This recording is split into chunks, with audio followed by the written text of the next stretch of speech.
The smell of the old archive was suffocating Adam, a mixture of mold, decaying paper, and dust that had settled for decades. As a freelance forensic photographer, he was used to scenes of violence, but this work was different. He had been asked to digitize thousands of photos from unsolved murder cases in northern England during the 1980s. His hand trembled slightly as he held the first photograph of a body from 1984. The unknown woman lay in an abandoned field outside Leeds, her body torn in a terrifyingly methodical way. But what really caught his attention was the pattern of bloodstains on the ground, a strange, almost ritualistic arrangement. At that moment, his phone vibrated. A message from a detective in Manchester. "We found another body, same pattern, but this one is from last week." Adam felt an icy chill run through his veins. How could a crime from 1984 match a modern crime? Unless the same killer was still alive, waiting for 40 years to complete what he started. Adam decided not to inform the police immediately. Something in the message made him suspect there was more than what was being said. He began comparing the photos frantically, placing the 80s photos next to the modern crime photo on his dual screen. The matches were terrifying. The same angle of the abdominal wound, the same blood spatter pattern on the victim, the same anatomical positioning of the limbs. But the most horrifying were the small details. A red thread wrapped around the victim's wrist, a coin from 1982 placed on the right eye, symbols carved in blood on the skin. This wasn't coincidence. This was a signature. Adam began to feel eyes watching him through the dark archive windows. Every time he raised his head, he thought he saw a shadow moving in the corner. Did the killer know he was discovering his secret? Had he been watching from the beginning? On the third night, he found something terrifying. In one of the modern photos in the background of the scene, there was a camera pointed at him. Someone had been photographing him examining the crime scene. The message was clear: "I see you too." Adam could no longer sleep. Every time he closed his eyes, he saw the faces of the 7 victims from the 80s, and the recent victim, all staring at him in accusing silence. He decided to visit the modern crime scene himself, despite the detective's warnings. The location was in an abandoned industrial area outside Manchester, the same type of place where the 80s bodies were found. When he arrived at dawn, he found something the official reports hadn't mentioned. On the crumbling concrete wall, there were drawings and dried blood dates, names, and strange symbols. He approached cautiously, his camera capturing every detail. Then he noticed something that made his blood freeze. One of the symbols matched a tattoo he had seen on the victim's wrist in a photo from 1984. But this was impossible. How could the killer use the same symbol after 40 years? Unless this was a personal ritual, something that hadn't changed with time. Suddenly, he heard footsteps behind him. He turned quickly, but there was no one. Only the thick morning fog and silent ruins. But when he returned to his car, he found a white envelope on the front seat. Inside was a photograph of him sleeping in his apartment, taken the night before. Adam felt the world collapsing around him. This was no longer a criminal investigation. It had become a personal game between him and a killer the law hadn't identified for 4 decades. He returned to the archive obsessively, working day and night, his eyes red from lack of sleep. He began connecting the victims. All women in their 20s, all working in care professions, all disappeared from areas near train stations. But the deeper pattern was more terrifying. Each victim represented a different sin, according to the blood symbols: pride, greed, lust, envy. The killer saw himself as judge and executioner. On the morning of the 5th day, he received a call from an unknown number. A distorted voice said, "You understand now, don't you? You're the only one who sees the full picture." Then he heard a tearing sound, and a female voice screaming in the background before the line went dead. Adam knew there was a new victim, and that the killer was giving him a chance to save her or to watch her die. He opened his computer and found a new file that had mysteriously appeared on his desktop. A 3-minute video. He pressed play. The video was horrifying beyond description. A gray concrete room, a young woman tied to a chair, her face swollen from beating. Behind her, a man wearing a white featureless mask, holding an old surgical knife in his hand. He said in a calm voice, "Photographer, you have 72 hours. For every hour you don't find me, I will remove a part of her." Then he began. The woman's screams filled Adam's headphones, but the worst was the killer's surgical calm, the terrifying precision in every movement. The video ended with a phrase carved in blood on the wall: Yorkshire 1984 to 2024. The circle completes. Adam called the police immediately, but when they arrived, the video had disappeared from his computer. They thought he was losing his mind from pressure, but Adam knew the truth. The killer was always watching him, hacking his devices, playing with him like a mouse. That night, while working in his apartment, he heard a scratching sound on his door. He opened it cautiously. There was no one, only another envelope. This time, inside was a lock of brown hair tied with red thread, and the ID card of a woman who had disappeared 3 days ago. On the back of the card, written in blood, "One left." Adam realized the police wouldn't believe him, and time was running out. He began investigating on his own, following every thread. He discovered that all victims, old and new, had visited the same public library in Yorkshire before disappearing. He went there at midnight, using duplicate keys he obtained from a suspicious source. The library was abandoned, but in the basement, he found something terrifying. An entire wall covered with photos, newspaper articles, maps, and anatomical drawings. In the center, a photo of a man in his 60s, his eyes empty. Underneath was written, "Dr. James Harrison, surgeon, 1950 to 1990. But the date was wrong. Adam checked the records. Harrison officially died in 1990. Unless the death was faked. He heard a sound behind him. He turned to find an old man wearing an old medical coat, carrying a rusty surgical bag. He said calmly, "Finally, someone who understands the art." In his eyes, Adam didn't see just madness, but absolute conviction that he was doing something noble. Adam didn't remember clearly what happened after that. Only flashes. Struggle, blood, screaming. When he woke up in the hospital, they told him that police found him in the library, unconscious, with the elderly body of Dr. Harrison beside him. But the last victim? She was found alive, tied in a secret room under the library, injured but alive. The case was officially closed, but Adam wasn't convinced. On his last night in the hospital before his discharge, he received another envelope. This time without a sender. He opened it with trembling hands. Inside was a single photo. Adam himself, standing over Harrison's body, his hands stained with blood. But in the photo, he was smiling a smile unlike any before. On the back of the photo, written in his own handwriting, "The student has become the teacher. The circle hasn't completed. It has begun anew." The photo fell from his hand.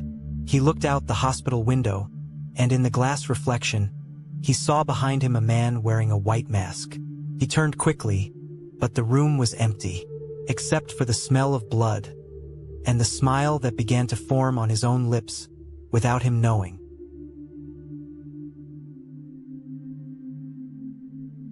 The Collins family moved into a crumbling Victorian villa in a quiet Surrey suburb, drawn by low mortgage rates and the neighbors' heavy silence. But the silence wasn't emptiness. It was anticipation. From the first night, 7-year-old Lily began drawing nonstop. Scattered papers, black candles, dried red pens. She always drew the same place. An underground room, damp brick walls, and a floor covered in strange red shapes resembling tangled human organs. Her parents tried to reassure her, but the drawings changed each night. The shapes grew clearer, more precise, as if copying something only her eyes could see. On the 5th morning, Lily woke screaming, her finger pointing to the living room floor where an old wooden plank had split, revealing a narrow gap exhaling cold air and an old earthy smell like copper and rust. The father whispered, trembling, "What's under us?" No one answered, but the wall itself seemed to breathe. The remaining wood broke with eerie ease, as if the house itself was opening its mouth to them. The father descended a shaky wooden staircase, his lamp casting yellow light on darkness untouched for a century. The air was thick, sticky, carrying the taste of dried blood and damp soil. On the floor lay no ordinary tools or old boxes, but precisely carved stone shelves holding dozens of rotting leather journals, rusty metal instruments resembling surgical forceps and scalpels, and petrified brown cloths clinging together like dead skin. But what made him step back was the walls. They weren't just brick. They were etched with precise carvings. Anatomical maps, timelines, and names deeply incised, weeping a dark red fluid frozen for decades. He reached out to touch one, and his finger left a fresh bloodstain, despite the obvious dryness. The house's architectural memory finally whispered, "This isn't a cellar, it's a ledger, and the pages aren't closed yet." The father returned upstairs carrying 3 journals, his hands trembling under the cold light. He opened the first slowly, finding pages filled with shaky black lines, chronicling women who vanished from the same neighborhood between 1890 and 1920. Each entry was accompanied by a precise anatomical sketch, detailing how tissues were separated, dried, and preserved in special salts within the walls. The killer wasn't a common criminal. He was a craftsman who worshipped precision, writing about each victim as if it were a sacred artwork. On the final page, he found an old photograph of a little girl in a white dress, her eyes covered with 2 copper coins. Beneath it read, "The first child, the seed, she will return." He slammed the book shut, but the sound didn't come from the paper. It came from below, a soft thud, then a slow drag, as if something was crawling through stone pipes. Above, Lily stood at the edge of the opening, eyes wide, whispering in a voice not her own. "He sleeps now, but the hunger never died." Ignoring his wife's pleas to climb back up, he descended again, this time with a rope and a heavy-duty flashlight. He had to know what was waking. In the depths, he realized the cellar wasn't one room, but a maze of chambers linked by narrow ventilation pipes and rotting wooden bridges. The air grew suffocating, saturated with sharp iron and a sickly sweet rot like decaying meat. On the stone floor, he finally saw the red spots Lily had drawn, but now they were real, spreading, forming clear organic patterns. Dried lungs suspended by thin threads, petrified hearts placed on stone slabs, and small bones arranged like a broken hourglass. These weren't random remains. They were a collection, carefully preserved, arranged as an ongoing funeral rite. Suddenly, a whisper echoed from the dark corner. He turned to see shadows moving on the wall, belonging to no one. Then the flashlight died. In absolute darkness, he felt a cold touch on his ankle, like frail fingers wrapping around bone. He didn't scream. He just grabbed the rope and pulled himself up, as the faint voice echoed from below. "You woke me." When he reached the surface, he found the wooden hatch sealed from the outside. His wife was gone. The silence was absolute, heavy, as if the walls were swallowing sound itself.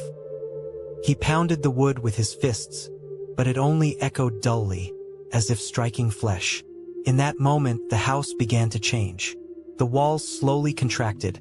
The floor vibrated with a steady rhythm like a slow heartbeat, and the smells grew nauseatingly thick.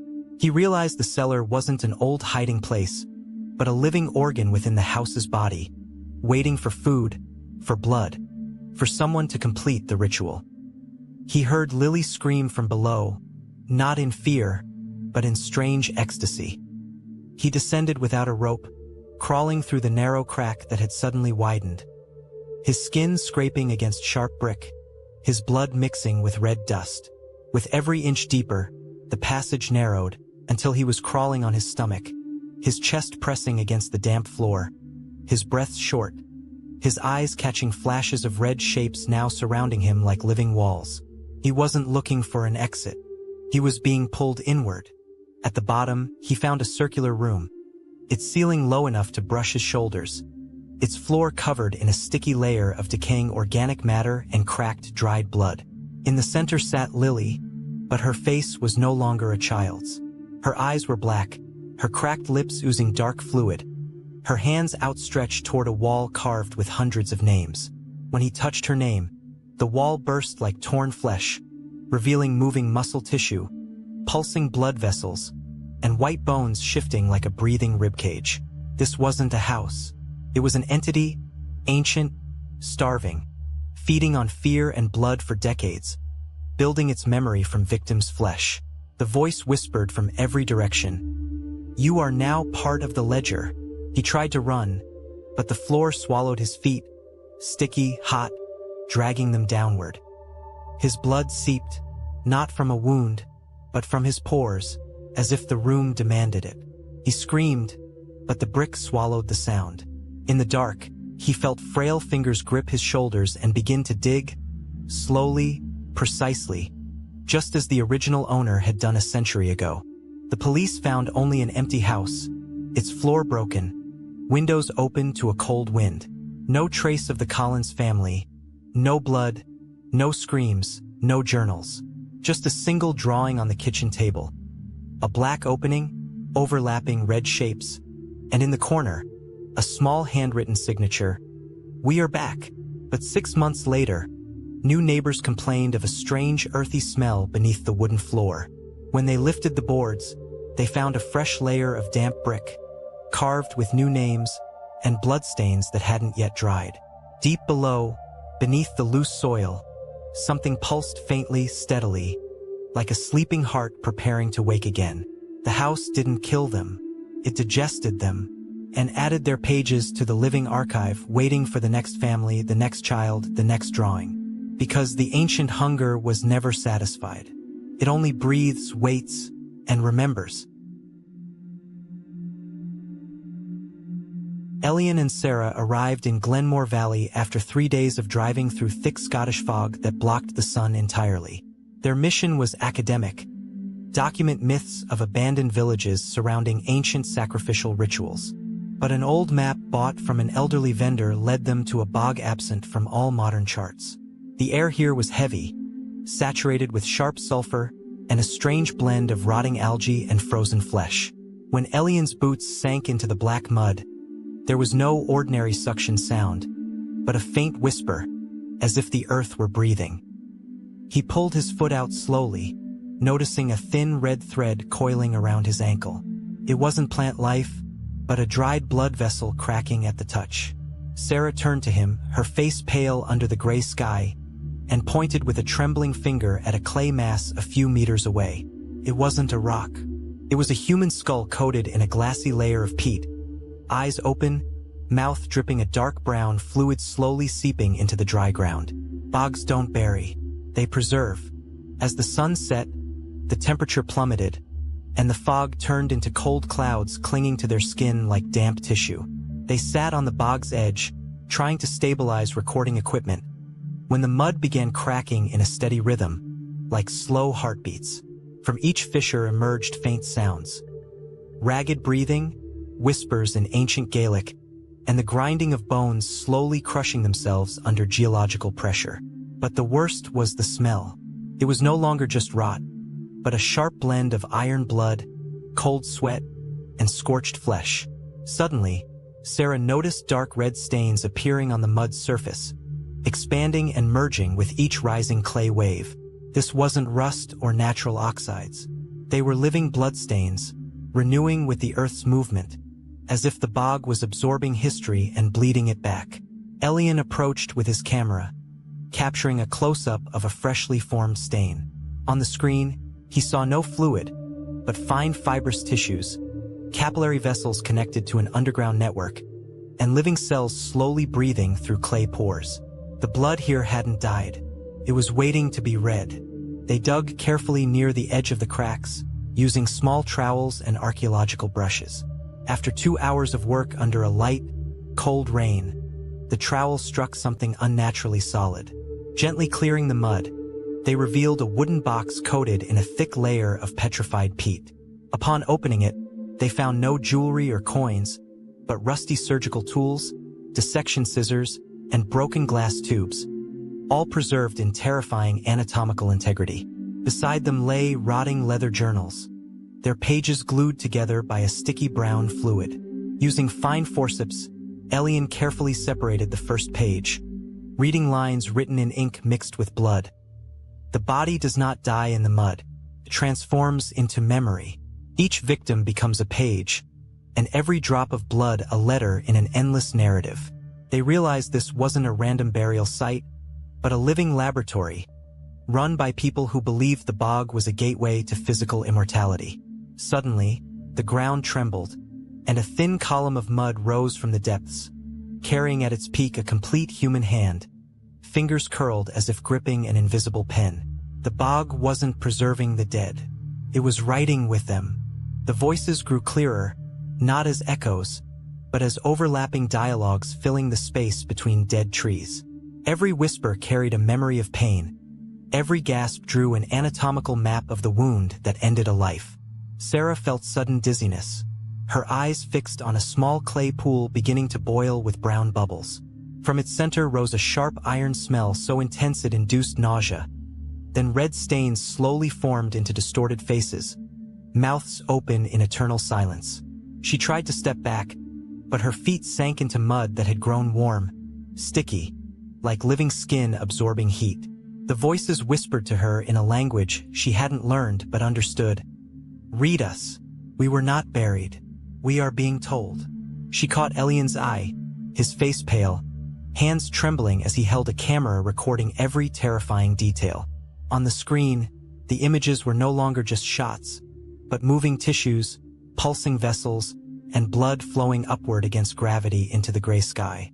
The bog was waking, and the living archive refused silence. Every drop of blood was a sentence, every sentence a centuries-old cry, begging to be heard, written, and continued. Elian decided to descend to the center, driven by academic obsession that had twisted into an existential urge to decode the archive. He sank into the mud up to his waist, the air turning into heavy gel that suffocated his lungs. With every step deeper, the ground's temperature rose, and the smell of rot shifted into a heavy sweet aroma like warm blood mixed with rotten honey. Around him, the clay walls began contracting and expanding like a giant windpipe, and red veins beneath the surface glowed faintly, pulsing with each step. They weren't illusions. It was a living structure, a vascular network stretching for miles, fed by accumulated memories of pain and fear. Suddenly, the mud split before him, revealing a deep cavity covered by a translucent layer of petrified tissue. Inside, his eyes saw bodies suspended by thin, fibrous threads, their faces preserved with terrifying precision, eyes tracking his movement, hands pointing to the room's center where a massive clay heart beat slowly, each pulse pushing thick red fluid through stone channels. It wasn't a bog. It was a colossal human organ, and blood was its only remaining language. Elian tried to retreat, but the mud swallowed his legs, warm, pulsing, absorbing him slowly like a thirsty sponge. From the depths rose a collective whisper, not in words, but in direct sensation invading his brain.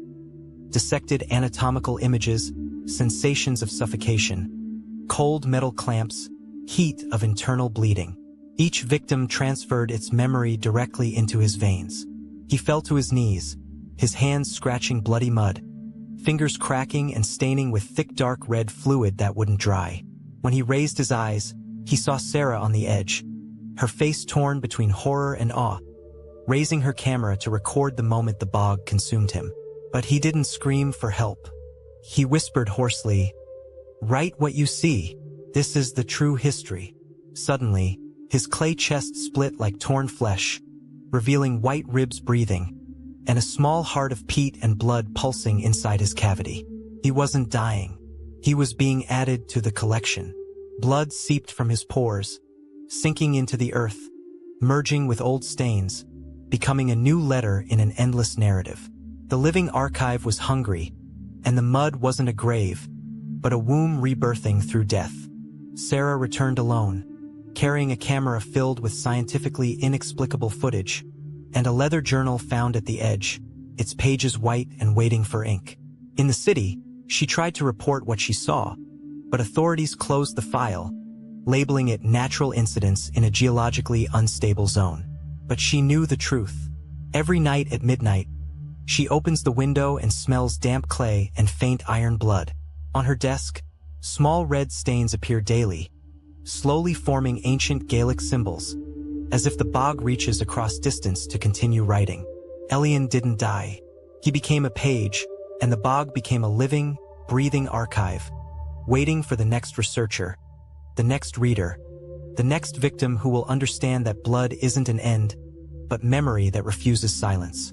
And deep in the Scottish Highlands, beneath cold peat layers, a clay heart beats slowly, each pulse pushing a red drop to the surface, waiting for someone to read it, write it, and sink into it again.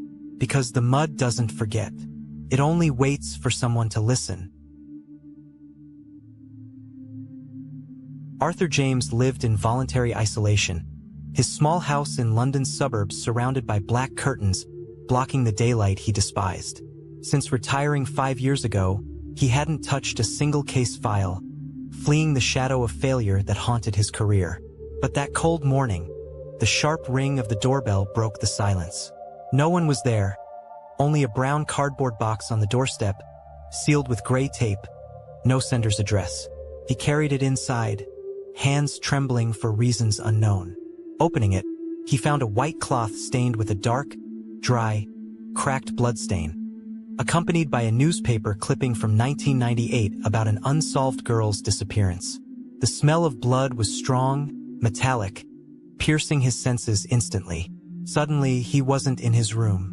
The room vanished, replaced by a dark, rainy alley, the smell of mold mixing with fear. He saw the girl, eyes wide with terror, a hand reaching for her from the shadows. He woke gasping, sweating profusely, the cloth still in his hand. The blood wasn't just evidence. It was a gateway, and the clock had started ticking. Over the next week, 3 more packages arrived. Each contained a different item: a broken coat button, a lock of hair tied with red thread, and a distorted crime scene photo. With each package, the hallucinations grew stronger and clearer. They were no longer just flashes, but complete sensory experiences. When he touched the button, he felt the metal's coldness under his nails and heard heavy footsteps approaching from behind in a narrow corridor.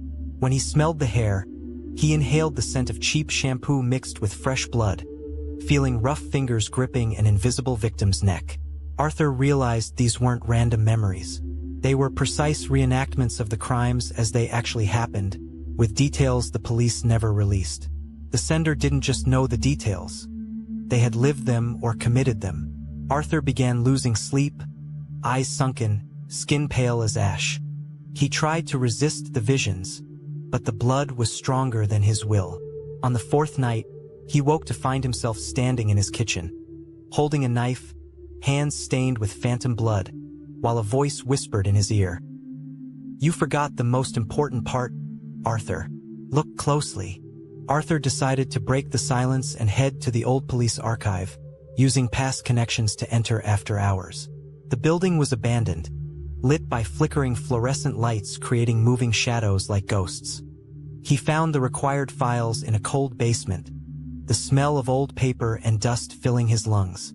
But when he opened the first file, he found the pages torn, the remaining papers stained with fresh, warm, sticky bloodstains. This wasn't a dead archive. Someone had been here before him, playing with him. Suddenly, the lights went out, plunging the basement into absolute darkness. In the silence, he heard slow, heavy breathing coming from the dark corner. He lit his lighter, the faint flame revealing a man in a raincoat, face hidden in shadow, holding another file. The man said in a raspy voice, "You're looking for the pattern, Arthur, but the pattern is looking for you." Then the man vanished into the darkness, leaving behind a strong smell of blood and the sound of footsteps fading in the upper corridors. Arthur knew he was no longer the detective. He had become the prey. Arthur returned home, realizing the hallucinations weren't just psychological symptoms, but coded messages from a killer who saw him, watched him, and controlled him. He sat at the kitchen table, spreading all the bloody items before him. The cloth, the button, the hair, the photo. He closed his eyes, breathed deeply, surrendering to the blood flow. This time, he didn't resist. He entered a trance-like state and saw the full scene. Not one crime, but a connected series. The victims weren't chosen randomly. They represented different stages of an ancient ritual, each crime completing the previous one. He finally saw the face. Not a stranger's, but his former partner, Detective Miller, who had committed suicide 10 years ago. But Miller hadn't died. He had been hiding, collecting victims, building his own ritual of revenge against the system that failed him. In the vision, he saw Miller standing over a new body, looking directly at Arthur through time, smiling a cold smile. Then he heard the doorbell ring in reality. A new package. This time it wasn't small. It was coffin-sized, and outside the box, a bright red bloodstain leaked, spreading slowly on the wooden floor like a road map. Arthur opened the large box with trembling hands, finding it empty except for a large mirror fixed at the bottom. Looking into it, he didn't see his reflection, but an underground room, walls covered with victims' photos, and in the center, a rusty electric chair with a young woman tied to it, mouth taped shut, eyes pleading for help. He recognized her immediately. His niece, who had disappeared 2 days ago. Above her head, a red digital clock counted down. 59 minutes. 0 hour. Arthur understood the previous packages were just an introduction, a test of his ability to see, and the final challenge was saving her before the ritual completed. But where was she? There were no addresses in the packages. He looked into the mirror again, noticing background details. Old steam pipes, a cracked red brick wall, and the sound of regular water drops. He remembered the abandoned textile factory in East London, where Miller worked before retiring. There was no time to call the police. Time was bleeding out, and every second meant a slower, more painful death. He grabbed his old gun and stepped out into the rainy night, his heart beating in rhythm with the countdown clock. Arthur arrived at the abandoned factory, the iron gate slightly open, like a mouth waiting to swallow. He entered cautiously, gun pointed forward, senses heightened to the max. The smell here was suffocating, a mix of rust, mold, and fresh blood. He followed the dripping sound, descending to the basement via a rusty iron staircase groaning under his weight. Below, he found the room exactly as seen in the mirror. Miller was there, wearing a blood-stained surgical suit, holding a long knife, standing beside the chair. The clock showed 5 minutes. Miller said calmly, "Finally, the only witness. The system failed, Arthur. True justice requires blood for blood." Arthur tried to aim, but his hand shook, and the hallucinations returned strongly. He saw the faces of all victims surrounding Miller, screaming silently, demanding revenge. He couldn't shoot. Miller approached him, the knife gleaming in the dim light. "You're not here to save her, Arthur. You're here to complete the circle." Miller slashed the air, but the strike wasn't aimed at Arthur. He cut a rope hanging from the ceiling, dropping a heavy iron net that trapped Arthur in a narrow corner, while Miller began turning the electric chair's key. In the final moments, as the indicator neared 0, Arthur didn't think of survival, but of truth. He realized Miller wasn't killing for revenge, but to create a living archive of pain, just like the killers in other stories. Blood was his language, suffering his words. When Miller pressed the button, there was no electric sound, but Arthur's internal scream, as his consciousness merged with all the victims. He saw everything: past, present, bloody future. Then the power cut. Lights went out. In the darkness, he heard one step, then silence. When red emergency lights flickered on minutes later, Arthur found himself free, the net open. Miller had vanished. His niece was alive, but motionless, eyes glassy, staring into void. On the wall, written in fresh blood, 0 hour, the beginning. Arthur exited the factory, rain washing his blood, but he knew the blood would never wash from his soul. He had become part of the archive, and every night at midnight, he hears the clock start again, waiting for the next victim, the next detective, the next blood, because the cycle doesn't end. It only changes forms. The port doesn't forget the faces swallowed by the sea. It stores them in the rust of dead ships, and when the waves whisper, they don't sing. They recite the names of the dead. Elena arrived at the abandoned Blackwater, port under a heavy gray sky, where fog coiled around rusty cranes like giant ghosts. She was an investigative journalist seeking the truth behind the disappearance of 12 sailors over the past decade, all working on mysterious cargo ships whose records vanished. There were no guards, no cameras, only a suffocating silence broken by waves hitting eroded concrete walls. The smell was choking, a mix of old engine oil, rotting algae, and a sharp metallic scent resembling dried blood. Wandering among dry docks, she noticed fresh footprints in black mud, leading toward a massive half-submerged shipwreck in stagnant water. The ship's name was barely legible on the corroded hull, HMS Obedience. A chill ran down her spine, not from cold, but from a strange sensation of being watched from broken window holes resembling empty skulls. She approached slowly, camera recording every detail, when she heard a faint sound from inside the iron hull. Not wind, but a muffled human whisper, echoing with her racing heartbeat. The port wasn't dead. It was waiting. Elena entered the ship through a hole on the left side, where iron was twisted and torn as if bitten by a colossal creature. Inside was another world. Absolute darkness, high humidity making the air sticky and heavy on the lungs, and a pungent rotting smell suffocating the senses. She switched on her flashlight, revealing narrow corridors covered in thick layers of red rust and black algae. But what caught her attention wasn't natural decay, but the strange arrangement of objects on the floor. Naval shoes lined up precisely, rusty chains coiled spirally, and mechanical tools arranged by size and color. This wasn't wreckage chaos. It was an organized ritual. As she went deeper, the strangeness increased. She found walls covered in drawings carved with fingernails or sharp tools, dates, names, and ancient naval symbols resembling spells.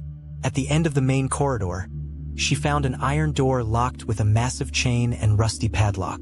Behind the door, she heard slow, intermittent breathing, as if someone struggled to survive in a confined space.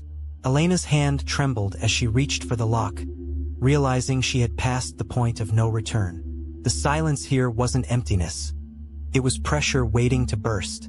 Elena broke the lock with a small hammer she carried, the sharp metallic sound echoing through the ship like a scream of pain. The door opened with a painful screech, revealing a large room that was once the engine room, but had transformed into something terrifying. In the center was a circular platform made of rotting wooden planks, surrounded by a circle of melted black candles. On the platform lay a strange collection, polished white human bones arranged to form a complete anatomical structure, but distorted. Ribs opened like a flower, skull placed atop a twisted spine. Around the structure were personal items of the missing sailors, stopped wristwatches, wedding rings, and family photos placed with extreme care. These weren't just remains. They were a living memorial, built slowly over years. The smell here was different. Not just mold, but a sickly sweet scent like decaying flesh mixed with cheap incense. Elena felt dizzy, her eyes fixed on a dark corner where a pile of wet clothes moved slowly. It wasn't wind. Someone was hiding there, watching her, waiting for his final ritual to complete. An old man emerged from the shadows, wearing a torn, dirty captain's uniform stained with oil and dried blood. His face was pale, eyes glassy and devoid of humanity. His right hand deformed, fingers fused together as if melted and rehardened. Elena recognized him immediately from old photos. Captain Silas Vane, declared dead by drowning 20 years ago. He hadn't died. He lived here, in the guts of the dead ship, guarding his collection with sacred madness. He said in a raspy voice, as if his vocal cords were rusty, "You've returned to complete the collection, journalist. You are the eye that sees, and the ear that hears." Elena tried to retreat, but the door behind her closed automatically with a heavy metallic sound. She realized the ship was a carefully designed trap. Silas approached slowly, his heavy steps shaking the corroded floor. In his left hand, he held a long, rusty knife, its tip stained with fresh blood. "The sea takes bodies," he whispered, "but I preserve souls in bone. Each piece adds meaning, and every silence tells a story." He wasn't an ordinary criminal. He was a believer in a ritual that turned death into distorted immortality. Elena felt fear freezing in her veins, not from death, but from the logical madness before her. Silas began circling the platform, touching the bones with his deformed fingers in terrifying tenderness, as if they were his children. "Look at them," he said, pointing to the skeleton. "They are not dead. They are united. No pain, no fear, only the piece of rust." Suddenly, he attacked Elena, not to kill her instantly, but to drag her toward the platform. She screamed, trying to push away, but the old man's strength was unnatural, fueled by manic obsession. She fell onto the rotting wooden planks, feeling sticky moisture adhering to her skin. Looking down, she saw the planks were covered in a thin layer of fresh blood, not yet dry. There was a new victim, hidden under the platform, breathing with difficulty. It was one of the missing sailors, alive, but used as the foundation of the ritual. The man's eyes were wide with pain, mouth open in a silent scream. Elena understood the ritual wasn't complete. It needed the final voice, a true scream of terror, to close the circle. Silas raised the knife, not to strike her, but to cut a rope holding a weight above her head. "Now," he whispered, "sing your song." The knife cut the rope, and a massive iron weight fell, not on her, but beside her, smashing the wooden plank and revealing a deep black hole beneath the platform, emitting an unbearable stench. From the black hole, slender, pale hands began climbing, covered in black mud and bloodstains. They weren't normal human hands. They were deformed limbs, fingers unnaturally long, nails sharp as claws. They were remains of previous victims, not fully buried, but left in damp depths to become part of the ship itself. Silas screamed hysterically, "They are waking! The collection completes!" Elena tried to crawl away, but the hands grabbed her ankles, pulling her forcefully toward the hole. The cold was harsh, painful, penetrating bone. She looked at Silas, finding him kneeling before the skeleton, crying black tears, whispering victims' names one by one. The ship began to shake, not from waves, but from movement below. Metal walls made grinding sounds, as if the hull itself was contracting. Elena realized the ship wasn't just a place. It was a living entity feeding on suffering, and Silas was its blind servant. The hands pulled her to her waist, the smell becoming unbearable. In that moment, she saw a face emerge from the darkness in the hole. A young sailor's face, eyes gouged out, mouth smiling a wide, terrifying smile. He whispered, "Join us. Silence is beautiful." Elena gathered all her remaining strength and struck the hand holding her with her hard flashlight, shattering the fragile fingers. The entity screamed with a sound like tearing metal, and the grip loosened for a moment. She seized the chance to crawl toward the iron ladder, while Silas screamed in rage, trying to stop her. But the ship was against her. The stairs shook, bolts exploded, making ascent nearly impossible. She reached the upper hatch, her body covered in mud and blood, lungs burning from foul air. Emerging into the open air, under heavy rain, she collapsed on the concrete dock, crying and gasping. She looked at the ship, seeing Silas's silhouette standing at the opening, waving his deformed hand, then vanishing into the inner darkness. The police didn't follow up. No one believed her story about the living ship and moving bones. Her disappearance was officially declared, and she returned to her life, but silence was no longer her friend. Every night, she hears whispers from water pipes and sees rusty stains appearing on her apartment walls, slowly forming into faces she knows. The port didn't leave her. It is now part of her, and silence. Silence is only the beginning of the next scream.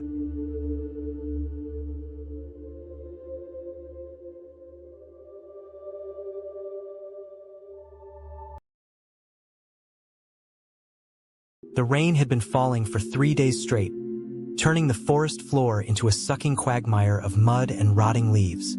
Elias, the group's reluctant leader, wiped sweat from his brow despite the chill, his eyes scanning the dense thicket ahead. It was then that they saw it. A cabin not merely abandoned, but seemingly rejected by time itself. The wood was blackened, not by fire, but by a strange, oily mold that pulsed faintly in the twilight. Inside, the air smelled of copper and old blood. On a dusty table lay a leather-bound journal, its pages brittle and stained with dark, rusty spots. Sarah, the most curious among them, reached out, her fingers trembling as she traced the embossed symbols on the cover. "Don't touch it," Mark warned, his voice barely a whisper, but the allure was too strong. As Sarah opened the book, a cold wind slammed the door shut, plunging them into darkness. The only light came from the moon filtering through cracked windows, illuminating the first page. The text wasn't written in ink. It looked like dried scabs scratched into the parchment. Elias felt a sudden, sharp pain in his gums, tasting iron, as if the forest itself was bleeding into his mouth.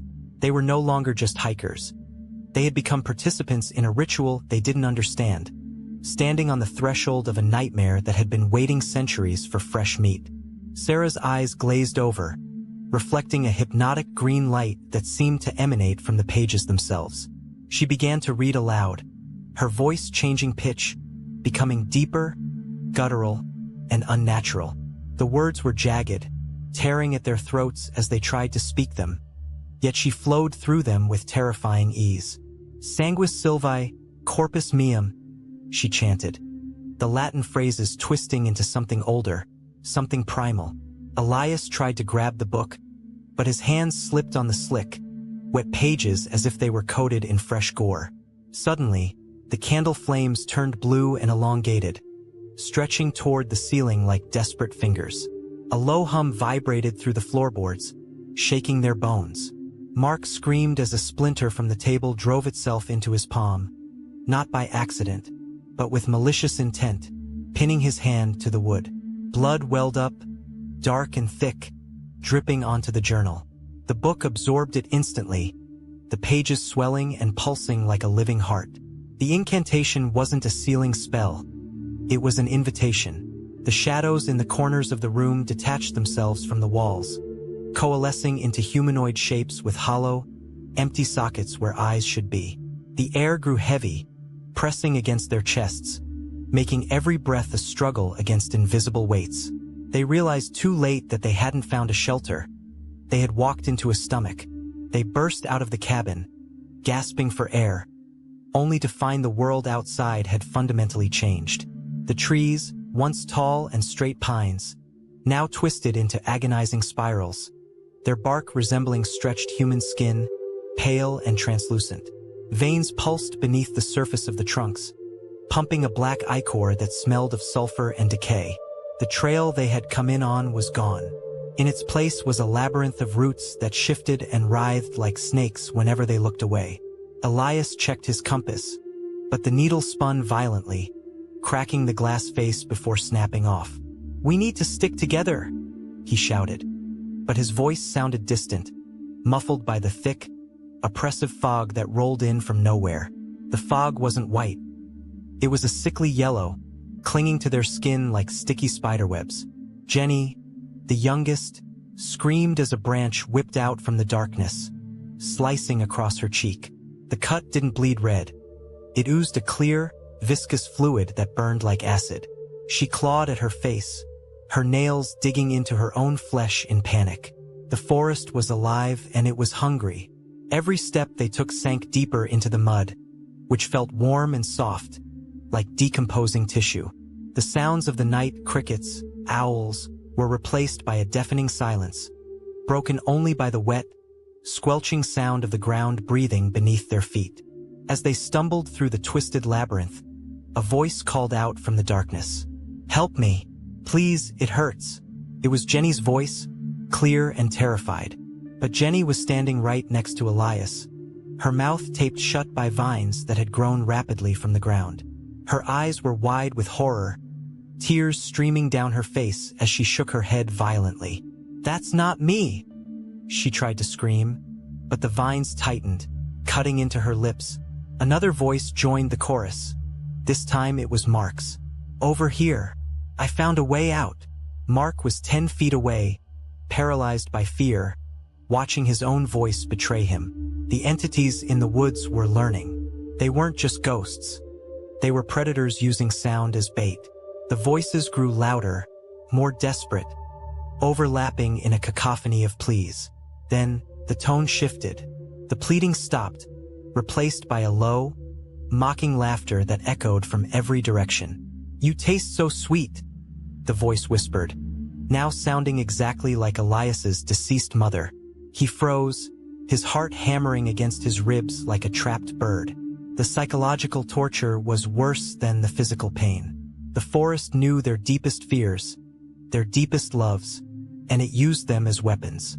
Shadows lengthened, detaching from the trees to form figures that looked like their loved ones, but with faces melted like wax, smiling with too many teeth. Mark was the first to break. The constant mimicry of his voice, combined with the sight of his own doppelganger stepping out from behind a tree, shattered his sanity. The figure looked exactly like him, except its skin was peeled back, revealing raw muscle and bone underneath. It smiled, exposing a jaw unhinged like a snake's. "Come home, Mark," it gurgled, blood frothing at its lips. Mark screamed, a raw, primal sound, and ran toward the figure, drawn by a supernatural compulsion he couldn't resist. Elias lunged to stop him, but roots erupted from the ground, wrapping around Mark's ankles and dragging him backward. "No! Help me!" Mark cried, his fingers clawing at the dirt, leaving deep furrows. But the forest was faster. The roots pulled him into the earth, not burying him, but absorbing him. His screams were cut short as the soil closed over his head. For a moment there was silence. Then, the ground bulged, and a new tree sprouted rapidly, its bark forming a grotesque, screaming face that mirrored Mark's final expression. Fresh blood seeped from the knots in the wood, pooling around Elias's boots. The tree's branches reached out, snapping like whips, trying to grab Sarah and Jenny. They weren't just watching. They were being harvested. Panic turned into a frenzy. Sarah and Jenny ran blindly, their lungs burning from the toxic air. The forest seemed to shrink around them, the trees closing in like the bars of a cage. Branches slashed at their clothes and skin, leaving shallow cuts that stung with venom. Jenny tripped, falling hard onto a bed of thorns. Before she could rise, the thorns pierced her legs, anchoring her to the spot. "Leave me," she sobbed, seeing the shadowy figures closing in. Sarah hesitated, torn between survival and loyalty, but the forest gave her no choice. A vine lashed out, wrapping around Sarah's waist and yanking her upward. She dangled 20 feet in the air, choking as the vine tightened. Below, Jenny watched in horror as the shadows converged on her. They didn't attack immediately. They circled, sniffing her fear. One figure, resembling a distorted version of Sarah, leaned down and whispered, "She's already dead." Then the shadows descended. Jenny's screams were brief, ending in a wet crunch as the entities tore into her flesh, not to eat, but to integrate. Her body dissolved into the mulch, becoming part of the forest's nutrient cycle. Sarah, hanging above, watched her friend vanish into the earth, her own blood dripping down to feed the roots that held her captive. The forest was feeding and it was enjoying the meal. Sarah was alone. The vine lowered her gently to the ground, not to release her, but to present her to the master of the woods. From the shadows emerged a figure made entirely of tangled roots, bones, and moss. It had no face, only a void that sucked in the light. It didn't speak. It projected thoughts directly into her mind, cold and ancient. "You are the vessel," it thought. Sarah tried to run, but her legs wouldn't obey. Her skin began to itch, then burn. She looked down to see green shoots emerging from her pores, roots drilling into her muscles. She wasn't dying. She was transforming. Her screams turned into the rustling of leaves. Her eyes hardened into amber resin. She realized with horrifying clarity that she would never leave. She would become part of the whispering pines, her consciousness trapped in the wood, forced to mimic the voices of future victims to lure them in. Years later, another group of hikers would find a journal, and a young woman would read the incantation. And deep in the woods, a new pine tree would shiver, its branches reaching out like grasping hands, waiting to welcome them home. The cycle continued, fueled by blood and sorrow, eternal and unbreakable. Arthur adjusted his GPS unit, the screen flickering in the damp twilight of the Blackwood Reserve. He had marked 3 ancient oaks yesterday with bright orange spray paint, standard procedure for documenting illegal logging boundaries. But today, the trees were gone. Not cut down. There were no stumps, no sawdust, no tire tracks. They had simply vanished, leaving behind smooth, undisturbed earth that looked as if it had never been touched. A cold sweat prickled at the back of his neck. He checked his coordinates again. He was in the exact right spot. Kneeling down, he dug his fingers into the soil. It felt wrong. Too warm, too soft, pulsing slightly beneath his fingertips like a sleeping animal's flank. As he pulled his hand back, he noticed thin, white filaments clinging to his skin. They weren't roots. They looked like nerve endings, twitching and seeking purchase. He wiped them off, disgusted, but a faint tingling remained in his pores. The forest around him was unnaturally silent. No birds, no insects. Just the heavy, oppressive weight of watching eyes hidden within the dense canopy. Arthur felt a sudden, irrational urge to leave, but his legs felt heavy, anchored by an invisible force. The air smelled of ozone and burnt hair, a scent that triggered a primal fear deep in his gut. He wasn't just losing data, he was losing his grasp on reality. The map on his tablet glitched, the green lines of the forest rearranging themselves into a shape that resembled a screaming face. Seeking answers, Arthur drove to the local archives, a dusty basement beneath the town library. The librarian, an elderly woman with cataracts that made her eyes look like cloudy marbles, handed him a brittle newspaper from 1954 without a word. The headline screamed, "Forest fire claims 20 loggers." The article detailed a catastrophic blaze that had consumed a crew of illegal loggers who had ignored safety warnings. They hadn't died from the flames alone. The report mentioned strange findings. Bodies fused with the charcoal remains of the trees they had been cutting.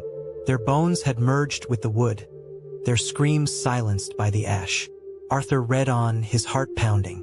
The survivors claimed the forest had taken them back. He found a photograph attached to the file, a black and white image of the burned site. In the background, among the charred trunks, stood figures that looked disturbingly human, their limbs elongated and twisted into branch-like shapes. One figure seemed to be looking directly at the camera, its mouth open in a silent agony. As Arthur stared at the photo, the paper began to crumble in his hands, turning into gray ash that stained his fingers. He tried to drop it, but the ash stuck to his skin, burning like dry ice. The librarian whispered, "They don't like being remembered, Mr. Arthur. They prefer being part of the whole." The lights in the archive flickered and died, leaving him in darkness, the smell of smoke filling his lungs. Returning to his cabin near the reserve edge, Arthur felt a persistent itch on his left forearm. He scratched it vigorously, expecting a bug bite, but his nails caught on something hard. Under the harsh bathroom light, he gasped. Patches of his skin had turned gray and rough, resembling tree bark. It wasn't a rash. It was a transformation. The texture was woody, fibrous, and cold to the touch. He tried to peel it off, panic rising in his throat, but the bark was deeply rooted in his flesh. Pulling at it caused sharp, tearing pain, and blood seeped out. Not red, but a thick, dark sap that smelled of pine resin. He wrapped his arm in bandages, trying to rationalize it as an allergic reaction to the plants. But he knew better. That night, he couldn't sleep. The silence of the woods outside was broken by a low, rhythmic thumping, like a giant heart beating underground. Asterisk thump thump, thump thump. Asterisk it synchronized with his own heartbeat, then slowly began to override it. He lay in bed, sweating profusely, feeling his veins harden. When he looked at his legs, he saw blue veins bulging, not with blood, but with something green and viscous moving beneath the skin. He screamed, but the sound was muffled, as if his throat was filling with moss. The boundary between his body and the environment was dissolving. By morning, Arthur could barely walk. His joints had stiffened, locking into place with audible clicks. He dragged himself to the window, needing to see the source of the noise. The forest was breathing. Literally. The trees expanded and contracted in a slow, hypnotic rhythm, their bark splitting open to reveal raw, pink flesh underneath. The leaves didn't rustle in the wind. They quivered like skin reacting to a cold touch. Arthur pressed his hand against the glass, and to his horror, the window pane fogged up from the inside with condensation that smelled of earth. He realized the air in the cabin was changing, becoming thick with spores. He coughed, expelling a cloud of green dust. Looking in the mirror, he saw his eyes changing. The whites were yellowing, and the pupils had elongated into vertical slits, like those of a reptile or a cat. But worse, tiny rootlets were emerging from his tear ducts, weaving across his cheeks. He tried to pull them out, but they were connected to his optic nerves. Every tug sent blinding flashes of light and images of the forest's history into his brain. Centuries of growth, decay, and death. He wasn't just seeing the forest. He was remembering it. The pain was excruciating, a white-hot fire spreading through his nervous system, rewriting his DNA strand by strand. Driven by an instinct he no longer controlled, Arthur stumbled out of the cabin. The ground felt inviting, soft and warm. He fell to his knees, not in prayer, but in submission. The soil parted before him, revealing a network of glowing white roots that pulsed with bioluminescent light. They reached for him, gentle yet irresistible. He wanted to run, but his legs had fused together, the skin merging into a single woody trunk. He watched in detached horror as his toes lengthened, digging deep into the earth, seeking water and nutrients. The pain had faded, replaced by a euphoric sense of connection. He could feel the moisture in the soil miles away. He could sense the worms tunneling through the dirt. A voice echoed in his mind, not spoken, but felt. A chorus of thousands of voices, the loggers from the fire. "Join us," they whispered. *, "We are safe here. We are eternal." Arthur tried to scream no, but his mouth had sealed shut, his lips merging into the bark of his forming torso. His arms stretched upward, fingers splitting into twigs and leaves. He was no longer Arthur the researcher. He was becoming part of the ecosystem, a guardian bound by flesh and wood. The transformation was complete, and it was beautiful in its terror. Consciousness returned, but it was different. Arthur was no longer a single entity. He was a node in a vast sentient network. He could feel the presence of other guardians, twisted, humanoid shapes hidden among the trees, their faces frozen in eternal screams, their bodies fused with oak and pine. They were the loggers from 1954 and countless others before them.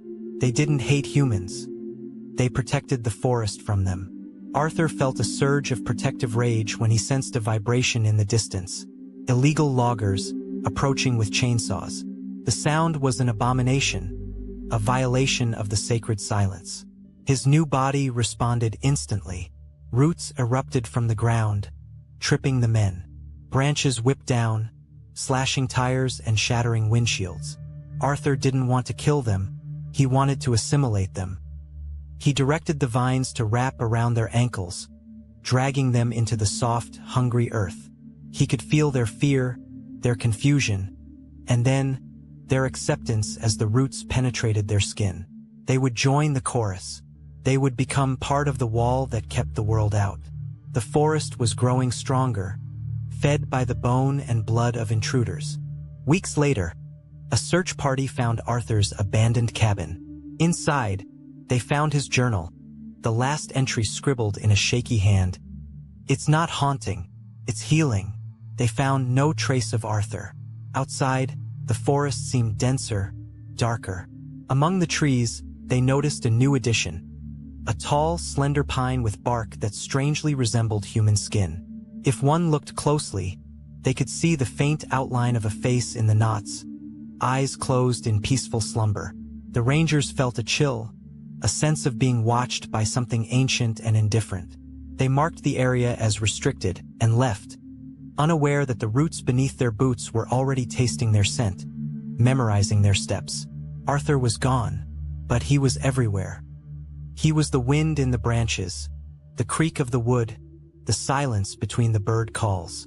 He had become the forest, and the forest was hungry for more. The cycle of root and bone continued, unseen and unstoppable, waiting for the next trespasser to step off the path and into the embrace of the earth. The horror wasn't in death. It was in the eternal, conscious integration into the wild. 7-year-old Leo sat on the floor of the new cabin, his crayons scattered like fallen leaves around him. The move to the isolated woodland had been his father's idea, a fresh start away from the city's noise. But the silence here was heavy, pressing against the windows like a physical weight. Leo wasn't drawing the mountains or the deer his parents hoped he'd see. He was drawing her, a tall, pale woman with hair like tangled roots, standing perfectly still among the pine trees. Her eyes were empty black voids, yet they seemed to follow him across the page. "Who is that, sweetie?" his mother asked, leaning over his shoulder. Her voice trembled slightly, though she tried to sound casual. Leo didn't look up. "She's waiting," he whispered, his voice flat and devoid of childhood warmth. "She says the ground is cold." His mother snatched the paper, crumpling it into a ball. "It's just your imagination, Leo. Stop drawing scary things." But as she threw it in the trash, she couldn't shake the feeling that the figure on the paper had shifted its stance, turning its head slightly toward her. That night, Leo slept with his eyes open, staring at the ceiling, listening to the scratching of branches against the roof, sounding eerily like fingernails seeking entry. Days turned into weeks, and Leo's drawings became more frequent, more detailed. Each one depicted the same pale woman, but her position changed slightly, moving closer to the cabin in each sketch. His parents, David and Elena, tried to ignore it, attributing it to adjustment anxiety. But the atmosphere in the house grew stifling. Objects moved on their own. Doors slammed without wind. One evening, while cleaning the attic, Elena found an old box labeled "Previous Owners." Inside were dusty photo albums from the 1920s. Curiosity got the better of her. She flipped through the pages, smiling at the vintage fashion, until she froze. In a family portrait from 1923, standing behind the smiling couple, was a faint, translucent figure. It was her. The same pale woman, the same root-like hair, the same empty eyes. Elena's hands shook as she turned to the next photo, dated 1955. Another family, another child, and there she was again, lurking in the background. By 1980, the figure was clearer, almost solid. And in every single photo, a young boy stood in the foreground, looking terrified. The pattern was undeniable. This wasn't a ghost haunting a place. It was a ghost hunting a lineage. She dropped the album, the dust motes dancing in the light like mocking spirits. David refused to believe in ghosts, blaming stress and old photography tricks. But when Leo started sleepwalking, pointing toward the dense thicket behind the house, David decided to investigate. He took a shovel and a flashlight, venturing into the woods at dusk. The air was thick with the scent of damp earth and decay. Following Leo's earlier sketches, which he had secretly kept, David found a spot where the trees formed a perfect circle. The ground here was different, soft, spongy, and devoid of vegetation. As he dug, the shovel hit something hard. Not rock, but wood. Rotting wood. He cleared the dirt to reveal not one, but dozens of small, crude wooden markers, barely visible above the soil. They weren't headstones. They were toys. Wooden soldiers, dolls, and carved animals, all blackened by age. Beneath them lay shallow graves, too small for adults. Children's graves. Unmarked, unrecorded, forgotten. A chill ran down David's spine as he realized the truth. This wasn't just a burial ground. It was a collection. The woman wasn't mourning them. She was keeping them. And now she wanted Leo. The flashlight flickered and died, leaving him in total darkness, surrounded by the silent testimony of lost children. Leo woke up screaming, not from a nightmare, but from a voice inside his head. It was soft, melodic, and terrifyingly close. "Come out, little one," it whispered. "The moon is high." He sat up, his eyes glazed and unseeing. The window was open, though he remembered closing it. The curtains billowed inward, carrying the scent of wet leaves and old flowers. Leo swung his legs out of bed, his movements stiff, puppet-like. He walked out of his room, past his parents' closed door.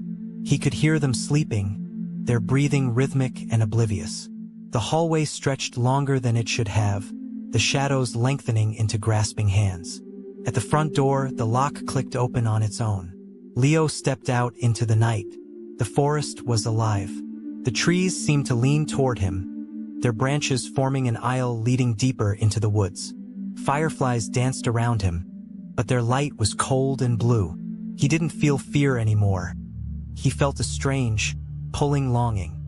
The voice guided him, step by step, away from the safety of the cabin, toward the hidden clearing. Almost there, the voice cooed. "She misses you." Leo smiled, a vacant, hollow expression, as he disappeared into the treeline. David and Elena woke to an empty bed and a chilling silence. Panic set in instantly. They grabbed flashlights and ran into the woods, calling Leo's name. The forest seemed to resist them. Branches whipped at their faces, and roots tripped them repeatedly. But they followed the faint trail of blue fireflies. They burst into a clearing they had never seen before. In the center stood an ancient, twisted oak tree, its bark white as bone. Underneath it stood Leo, facing away from them, and beside him stood her, the pale woman. She was taller than in the drawings, her limbs elongated and unnatural. She wore a tattered dress that seemed woven from spiderwebs and moss. Her face was smooth, featureless except for two dark pits where eyes should be. She placed a long, cold hand on Leo's shoulder. Leo didn't flinch. He looked up at her with adoration. "Mom? Dad?" Leo called out, but his voice sounded distant, echoing as if from a deep well. "I have to stay," he said. "She's lonely," Elena screamed, rushing forward, but an invisible barrier stopped her, throwing her back onto the grass. The woman turned her head slowly toward them, and a sound emerged from her. Not a voice, but the rustling of dry leaves. "The cycle must continue." The woman's voice echoed in their minds, cold and ancient. "One soul for another. One child to keep me company so I may rest." Leo began to walk toward her, his feet sinking into the soft earth. Vines erupted from the ground, wrapping around his ankles, not to trap him, but to anchor him. His skin began to pale, losing its warmth, taking on the grayish hue of the woman's. "No!" David shouted, charging at the tree with his shovel. He swung it with all his might at the woman, but the blade passed through her as if she were smoke. Instead, it struck the oak tree. A shriek tore through the air, not from the woman, but from the tree itself. Black sap bled from the wound, smelling of rot. The woman laughed, a sound like cracking branches. "You cannot kill what is already dead," she whispered. Leo turned to look at his parents, tears streaming down his face, but his expression remained blank. "It doesn't hurt," he mouthed. The vines pulled him closer to the tree trunk. The bark split open, revealing a hollow space within, filled with the tiny, skeletal remains of previous children. Leo was being invited inside, to join the collection, to become part of the tree. Elena collapsed, sobbing uncontrollably, as David stood frozen, helpless. The vines pulled Leo completely into the hollow of the tree. The bark sealed shut behind him with a wet, squelching sound. Silence returned to the clearing, heavier than before. The pale woman sighed, a sound of profound relief. Her form began to fade, dissolving into mist and light. For the first time in centuries, she was free. She looked at David and Elena with something resembling pity, then vanished completely. The moonlight faded, leaving the parents in darkness. They rushed to the tree, clawing at the bark, screaming Leo's name until their voices broke. But the tree was solid, unyielding. There was no hole, no entrance, just the rough, cold wood. Weeks later, they moved away, unable to bear the silence. But sometimes, on quiet nights, hikers passing near the old cabin report seeing a new figure in the woods. A young boy, pale and still, standing among the trees. He doesn't speak. He doesn't move. He just watches, waiting for the next child to wander off the path. The cycle had reset. The clearing's child had a new guardian, and the forest was patient. It always gets what it wants. The forest didn't just smell of pine and damp earth. It smelled of ozone and burnt circuitry. Marcus, the sound engineer, adjusted his headphones, frowning as a low-frequency hum vibrated through his skull. It wasn't wind. It was a digital glitch in reality. "Check levels," he muttered into his mic, but his voice sounded distorted, layered with static that shouldn't exist in an analog recording.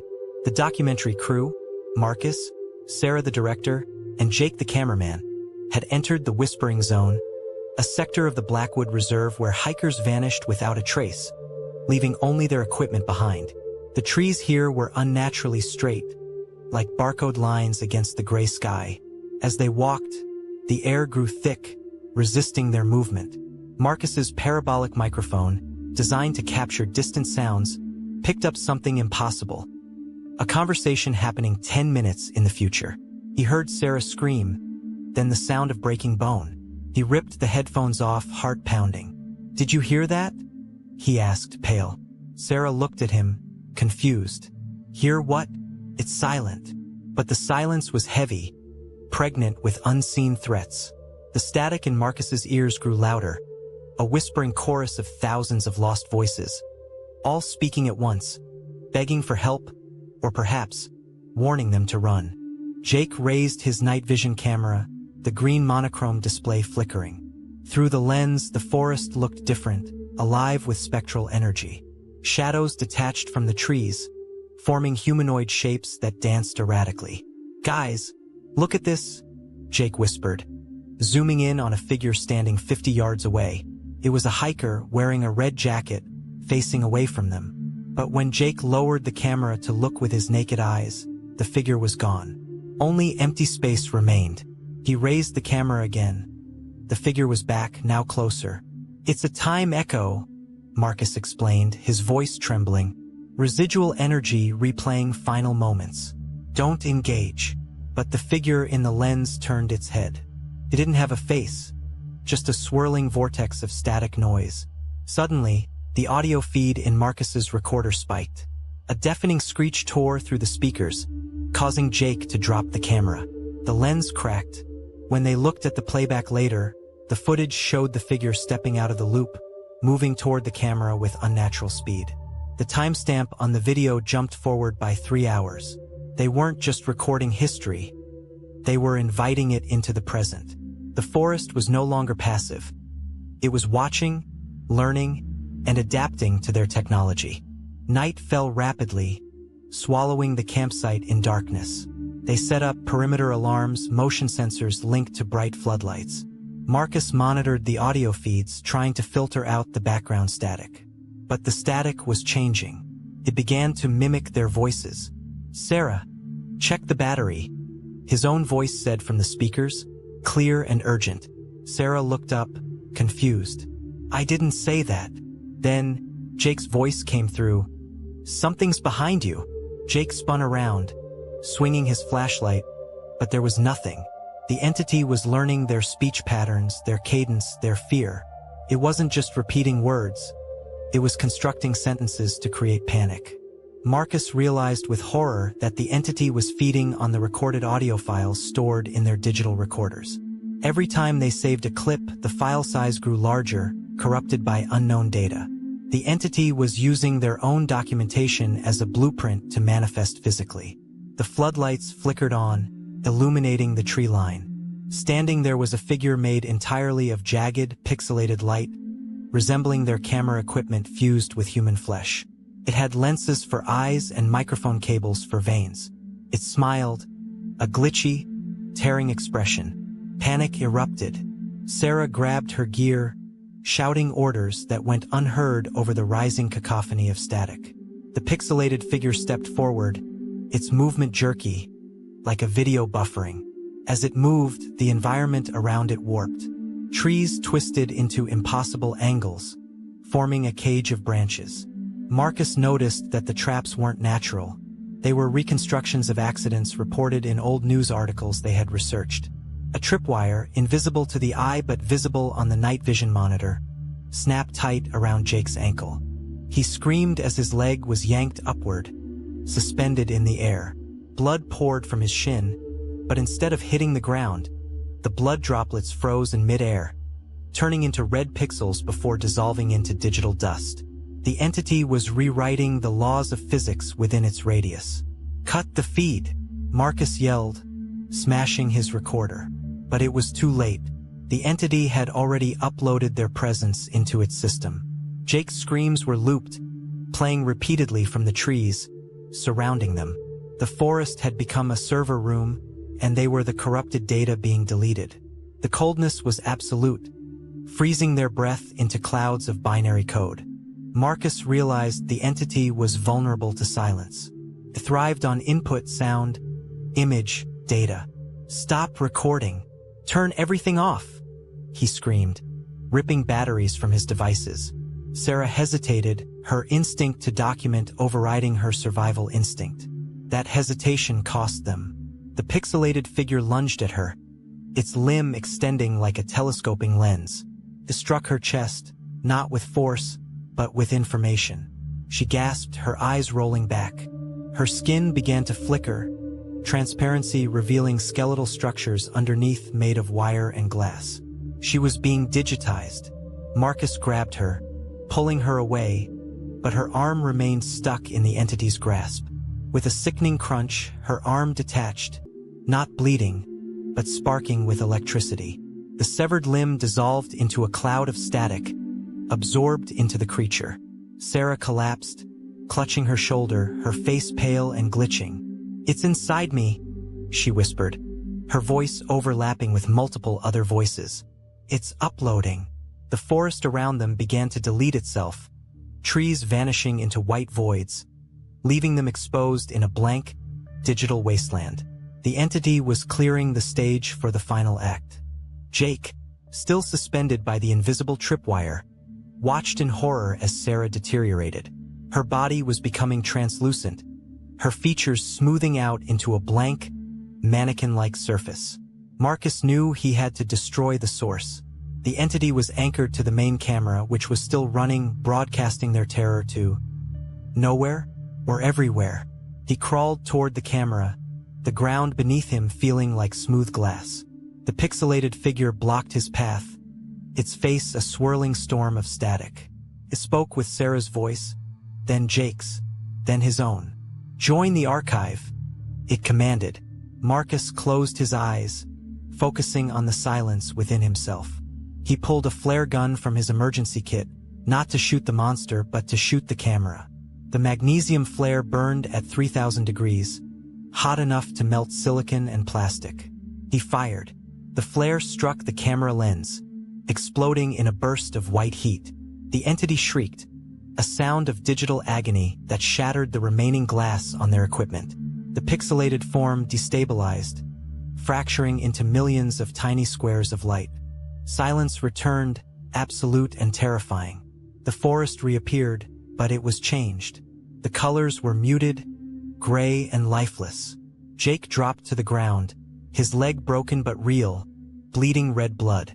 Sarah lay unconscious, her arm gone, but her skin was solid again, though cold to the touch. Marcus sat amidst the wreckage of their equipment, breathing heavily. They had survived, but at what cost? As they dragged themselves toward the edge of the reserve, Marcus checked his pocket recorder, which he had forgotten to destroy. He pressed play. There was no sound of the forest, no birds, no wind, just a single, clear voice, his own whispering, "We are still here." He looked back at the trees. In the shadows he saw faint, pixelated figures watching them, waiting. The entity hadn't been destroyed. It had been backed up. It lived in the recordings, in the memories, in the static between radio stations. They escaped the woods, but they carried the infection with them.